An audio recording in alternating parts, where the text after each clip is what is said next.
जिस शख्स की पाकिस्तान में रोज़ाना ज़बान फिसलती थी और रोज़ाना ही वो कोई ना कोई ऐसी हरकत कर देता था जिसके बाद उसको माफ़ी मांगना पड़ती थी। लेकिन जब से वो पाकिस्तान से बाहर गया है, चाहे वो सऊदी अरब हो, चाहे वो दुबई हो और अब इंग्लैंड, तो हमने नहीं देखा कि उसकी ज़बान फिसली हो। हाँ, लेकिन उसकी हमने चीप हरकतें सफ़र के दौरान ज़रूर देखी हैं, जिसमें वो बहुत ही चीप घटिया किस्म की हरकतें कर रहा था सफ़र के दौरान। तो उसमें वो ये फ़ील करवाने की कोशिश कर रहा था शायद वो कोई किंग है, पाकिस्तान का कोई वो सल्तनत पाकिस्तान का कोई हुक्मरान है और वो अनकंफर्टेबल फ़ील कर रहा है जहाज़ में। और वो हमेशा से जब से पैदा हुआ है वो मतलब कि सोने का चमचा लेके मुंह में पैदा हुआ है और कभी उसने इस तरह का मतलब बिज़नेस क्लास में वो सफ़र करता है, तो जिसकी वजह से उसको मुश्किलात का सामना करना पड़ रहा है और पैसेंजर्स भी उसको पसंद नहीं आ रहे, उनकी भी नकलें उनको भी मतलब कि उनकी नकल उतार रहा है, उनके ऊपर हंस रहा है, उनके हंसी मजाक उड़ा रहा है। और अगर किसी को पता चल जाता कि ये इस तरह कर रहा है तो इसको वहीं से जहाज़ से नीचे उतार दिया जाता। क्योंकि अभी हाल ही में एक वाक़या हुआ है इसी तरह का। एक फेमस आर्टिस्ट है जो कई वीडियोस में काम कर चुका है, उसका नाम मेरे माइंड में नहीं आ रहा। उसने भी दौरान सफ़र जहाज़ में पैसेंजर्स को तंग किया, तो क्या हुआ कि एरोप्लेन को वापस लैंड करवाया गया ऑस्ट्रेलिया और उसको उठा के जहाज़ से बाहर फेंक दिया गया और फिर उस पे केस चला और अदालत में। और उसको सज़ा क्या हुई कि ये इंसान जो है ना, एक मतलब कि जिस वो मुल्क में रहता था, शायद ऑस्ट्रेलिया में, यहाँ से कहीं भी ये सफ़र नहीं कर सकता और ये इंतहाई मतलब कि निगरानी में रहेगा। उसको मतलब कि मेंटल करार दे दिया कि ये इस तरह के पागलों वाली हरकतें इसने की हैं। लेकिन हमारे जो भट्ट साहब हैं, वो भी इसी तरह की ऊट-पटांग हरकतें करते रहे, लेकिन किसी ने नोट नहीं किया। शायद वो अपनी ज़ुबान में कर रहे थे और इंग्लिश बोलने वालों को समझ नहीं आई, और अगर समझ आ जाती तो इस बच्चे की खैर ना होती। बहरहाल जी, आज बात करेंगे रजब भट्ट साहब जब से बैरून मुल्क गए ना, किसी एक भी कानून की खिलाफ वर्जी नहीं की, जाने अनजाने में भी। जबकि पाकिस्तान में डेली कानून की खिलाफ वर्जी करते थे और कहते थे मुझे तो पता ही नहीं है, मुझे तो मालूम ही नहीं था, मुझे समझ ही नहीं थी, मैं जानता ही नहीं था, गलती से मुझसे हो गया, इतना कौन सा बड़ा गुनाह हो गया कि मुझे माफ़ी नहीं मिल सकती। और रोज़ाना माफ़ी, रोज़ाना माफ़ी, रोज़ाना माफ़ी। और बात कहाँ तक पहुँच गई, 295 तक। ठीक है जी। तो इस पे करते हैं बात। गाड़ी पे हमला हुआ उस पे भी बात करते हैं। और ईमान की जो हालत मैंने कल देखी है गज़ल की वीडियो में, मुझे तो रोना आ गया। उस बच्ची से, उस बच्ची के हाथ में एक उन्होंने वो सेट दे दिया, ठीक है, और वो किस तरह झिझक रही है, किस तरह घबरा रही है, और बीच में इसने अपने सांड छोड़े हुए हैं जो वीडियो बना रहे हैं, और उस बच्ची का बिल्कुल जीना इन लोगों ने हराम किया हुआ है। तो मुझे बड़ा तरस आया। तफसील से करते हैं इसमें बात। वीडियो को आपने स्किप नहीं करना, चैनल को करना है सब्सक्राइब, वीडियो को करना है लाइक और शेयर। अस्सलाम वालेकुम। कैसे हैं आप सब लोग? उम्मीद है कि सब ठीक होंगे और अपनी फैमिलीज़ के साथ सेफ होंगे। अल्हम्दुलिल्लाह मैं भी बिल्कुल ठीक हूँ। आप सबकी दुआओं और सपोर्ट का बहुत बहुत शुक्रिया। तो जाहिल जहाँ भी जाता है ना, अपनी जहालत की वजह से बेचारे कोई ना कोई बेवकूफ़ी ऐसी कर बैठता है कि शर्मिंदा ही होता है। अभी आज ही की वीडियो में किसी रेस्टोरेंट में गया है, किसी जो इसका दोस्त है वहाँ पे इंग्लैंड में, उसकी बहन का था या शायद वहाँ पे कोई ब्रदर इन लॉ की बात हुई है, तो वहाँ पे कंफ्यूज हो गया और वहाँ पे चवलें मारने लग गया है बेचारा शोधा। ये शोधा ऐसा इंसान है जिसके पास नया नया पैसा आया और बिल्कुल पैसा जो है ना, इसको कहीं, इसकी तशरीफ़ को कहीं टिकने नहीं दे रहा। तो वहाँ पे हुआ है जी गाड़ी में हमला, हमने सुना है। ये तो भाई बड़ा कोई दिल जिगरे वाला बंदा था जिसने इंग्लैंड जैसे शहर में ओ सॉरी मुल्क में इतना किसी की गाड़ी पे इस तरह हमला किया। मतलब कि सोचने की बात है, जहाँ पे कोई किसी को ओए भी नहीं करके बुलाता, किसी को किसी की गाड़ी पे हमला या किसी गाड़ी को तोड़ फोड़ करना, ये तो बहुत दूर की बात है। किसी की गाड़ी को कोई ऐसे खरोच तक नहीं वहाँ पे लगा सकता, ना लगाता। क्यों? किस वजह से कि भाई वहाँ के कानून सख्त हैं और वहाँ पे हमारे पाकिस्तान की तरह कानून नहीं है कि ओए ओए ओए गलती, वो गलती से हो गया, गलती से।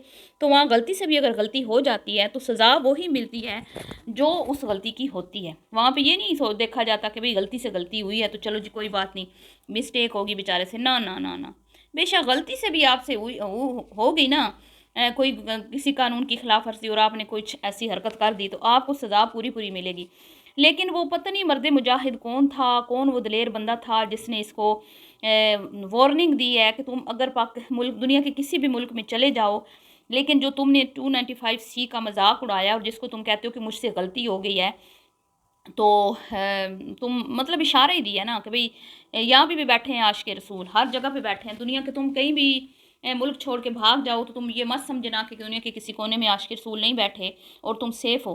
तो सेफ़ तो ये अपने मुल्क में था। इसको कानून जो है, इदारे जो हैं, इसको तहफ़्फ़ुज़ फ़राहम करते और बड़ा आराम से इसका केस जो है वो सॉल्व हो जाता, इदारों का सामना करता और जो भी होता। अब तो इसने उल्टा अपनी जान को मुसीबत में डाल दिया। एक तो दर दर के धक्के खा रहा है परदेश में, ऊपर से व्यूज़ इतने इसके कम हो रहे हैं, लोगों को इसका कंटेंट पसंद नहीं आ रहा। इसके ड्रामे जो हैं वो लोग अब देखना पसंद नहीं कर रहे और कहीं न कहीं इसकी ऑडियंस जो है वो इससे चिढ़ने लगी है। जहाँ पे 4, 5, 6 मिलियन तक भी इसके व्यूज़ आ जाते थे, आजकल वो 3, मुश्किल से 3 मिलियन तक पहुँच रहे हैं। हैं, तो इसको सोचना चाहिए ना कि भई मैं कहाँ पे गलती कर रहा हूँ, मुझसे कहाँ पे गलती हुई है। अगर आप इनोसेंट थे और होंगे, हम नहीं कहते आपने गलती की है, तो यूँ बिल्ली जैसे कबूतर के पीछे लगती है तो वो आँखें बंद कर लेता है, इसकी ज़रूरत नहीं थी। आप अगर शेर पाकिस्तान हैं और आप समझते हैं कि आप कोई किंग हैं, जैसे आपने अल्लाह रब्बुल इज़्ज़त की ज़ात के घर में खड़े होके भी आपने वहाँ पे ऐसे पोज़ दिए जैसे कोई बादशाह एक सल्तनत का अपनी बालकनी में खड़ा होके तो अपनी रियाया को देख रहा होता है। तो उस तरह की आपने वीडियोज़ शूट करवाई, वहाँ पे भी आपके गुरूर और तकब्बुर का लेवल हाई था।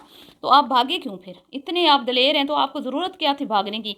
तो शुरू-शुरू में तो लोगों ने बड़ा कहा ओए होए, हाय हाय रोने-धोने मचाए, लेकिन जब इसकी अय्याशियाँ देखी तो कुछ लोगों को समझ आ गई है कि भई ये हाथी के दाँत तो दिखाने के और खाने के और हैं। तो कल गज़ल ने अपनी बेटी का 1 मंथ कंप्लीट होने का केक कटिंग किया और अब हर महीने केक कटिंग होगा। भाई किंग साहब की भांजी है तो हर महीने तो क्या, मैं तो कहती हूँ 15 दिन बाद ही केक कटिंग होना चाहिए।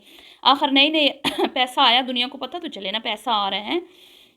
सारी रात उस बच्ची का बाप टिकटॉक पे बैठ के तरह-तरह लोगों के साथ मुँहमारी करके पैसा कमाता है।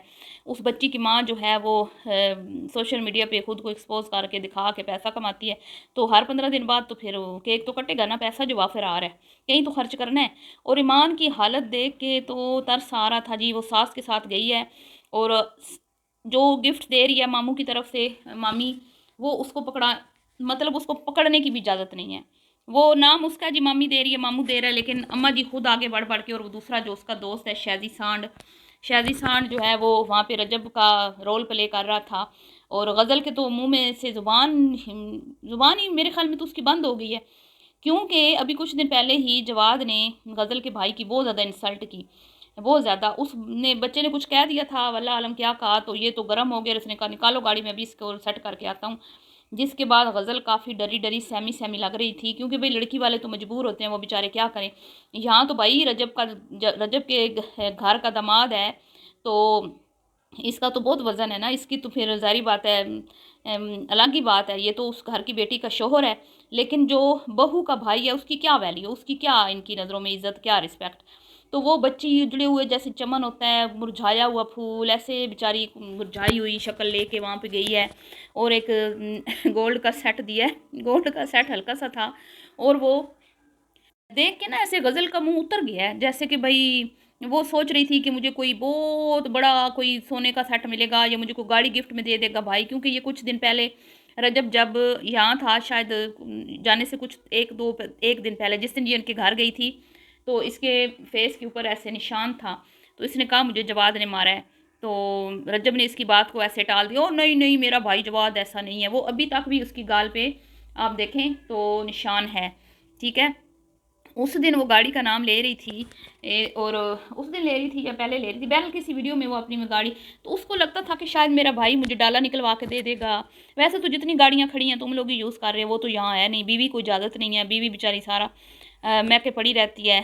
तो कब्ज़ा तो तुम लोगों ने किया हुआ है सारी चीज़ों पे, लेकिन फिर भी ये सोच रही थी कि भई मैंने बेटी पैदा की है, आखिर मैंने रजब रजब को क्या पूरे पाकिस्तान को मामू बनाया है, तो मुझे कोई बड़ा गिफ्ट मिलना चाहिए। लेकिन वो एक बास्केट जिसमें कुछ बेबी की चीज़ें थीं, ठीक है? और कुछ वो एक छोटा-सा बारीक-सा टिन्नी-सा सेट देख के ना तो ऐसे होश उड़ गए हैं मोहतरमा के। तो मोहतरमा कहती है, "अम्मी तने मैं पहले ही मना किया था कि इसकी ज़रूरत नहीं है, कुछ भी मत करना।" तो ऐसे बेचारी का जो है ना रोना निकल रहा है और कह रही है कि मामू आ जाता तो सारा कुछ कर लेता।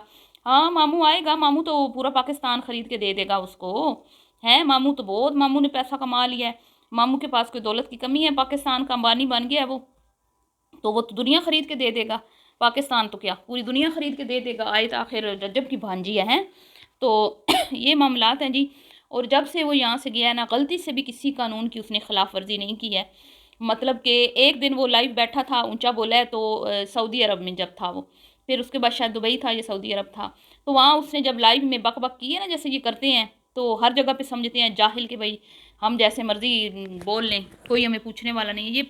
तो वहाँ पे उसने ऊंचा ऊंची आवाज़ों में जब टिकटॉक लाइव की, तो भाई सामने वाली आ गई हट्टे कट्टे शुतरे लेके, भाई कि भाई इस बंदे को यहाँ से निकालो, मैं तो नहीं रहूँगी, और मैं तो इसको नहीं रहने दूंगी, सॉरी, कि ये तो रात को नींद हराम करता है, बक बक करता है। भाई वहाँ तो अभी हाल ही में एक वाक़या हमने सुना है कि भाई वो किसी अंग्रेज़ का मुर्गा था, तो वो अजान देता था, तो नेबर जो है उससे तंग थे, तो उन्होंने उसको उसके ऊपर केस कर दिया था। यहाँ तो ये भी होता है।